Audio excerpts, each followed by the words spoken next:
Do you like the policies of Joe Biden, but aesthetically he's too worked with segregationists for you? Do you want an old school politician who's gonna tuck you in at night and tell you everything is fine while simultaneously refusing to change the system that got us the likes of Donald Trump to begin with? Do you care more about the aesthetics of progress rather than actual progress, especially when it's delivered to you in an Aaron Sorkin-like monologue in Norwegian? Then let me suggest Pete Buttigieg for all who want it.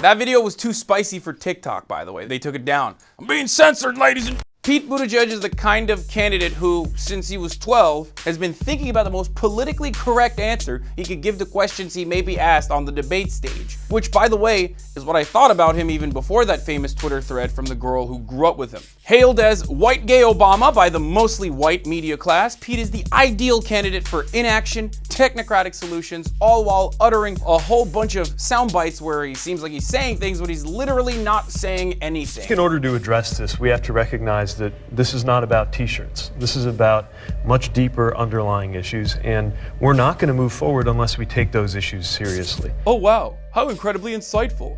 Here's Pete talking about body cameras in that same interview.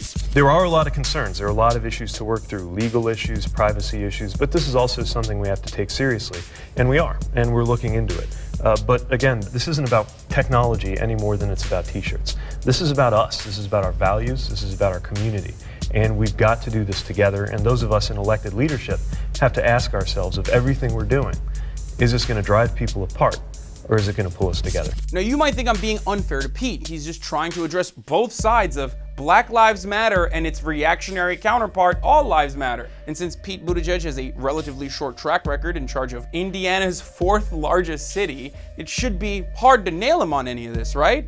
Wrong.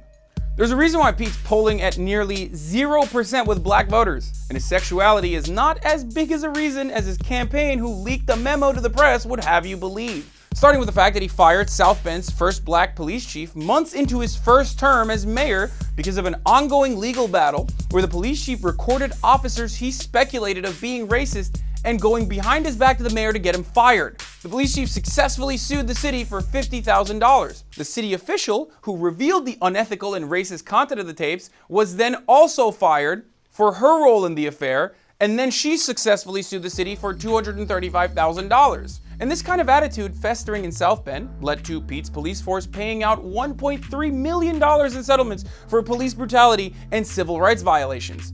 Pete also oversaw a 50% decrease in the number of black officers in South Bend as they felt like there were no opportunities for advancement. Mayo Pete has dealt with police brutality very poorly. After one of his officers with a racist past killed a 54-year-old black resident at a moment when he wasn't wearing his body camera, Buttigieg gave a press conference as the family waited in the other room, skipped the family vigil, and then gave a speech to the police instead. You running for president and you want black people to vote for you? I'm not asking for your vote. You ain't gonna get it either. So after all of this, how is Pete trying to win over the black demographic? With his comprehensive Douglas plan, which seeks to invest in African American communities. Parts of the plan are nearly identical to Kamala Harris's neoliberal Pell Grant garbage that everyone made fun of. But how will Pete sell this plan to black voters? By lying to them about black support, of course. Yes, Pete's campaign literally lied about black community leaders' support for his plan in the HBCU newsletter. The campaign went as far as listing 3 prominent supporters by name who were all shocked when they found out that they were endorsing Pete Buttigieg and his Douglas plan. 2 of them had not endorsed anyone for president yet, and 1 had actually endorsed Bernie Sanders. Of course, you didn't hear about that outside of TYT and The Intercept because the mainstream media is rock hard for Pete. This report by The Intercept was dropped literally the same week as the last Democratic debate on MSNBC, and no one brought it up. As a matter of fact, there was a moment when Kamala Harris could have brought it up, but she botched that, probably on purpose. Now, Pete originally rose to prominence with some very progressive ideas like being young, abolishing the Electoral College and adding seats to the Supreme Court. But then, after he started diligently raising money from the wealthy and openly courting Washington lobbyists, he quickly hit the center as hard as he could and began talking about how impossible it is to pass Medicare for all, and that free college is actually elitist, and that millionaires shouldn't get to go to school for free.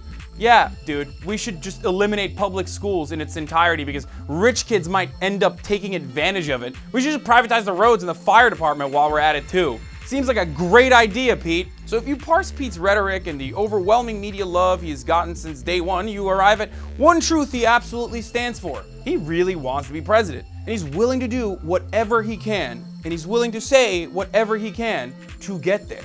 And that's part of the reason why I don't trust him. Now, this is all the information I could cover in a short time frame, but I will be doing a deeper dive on my Twitch later at twitch.tv/Hasanabi and on my YouTube as Hasan Piker.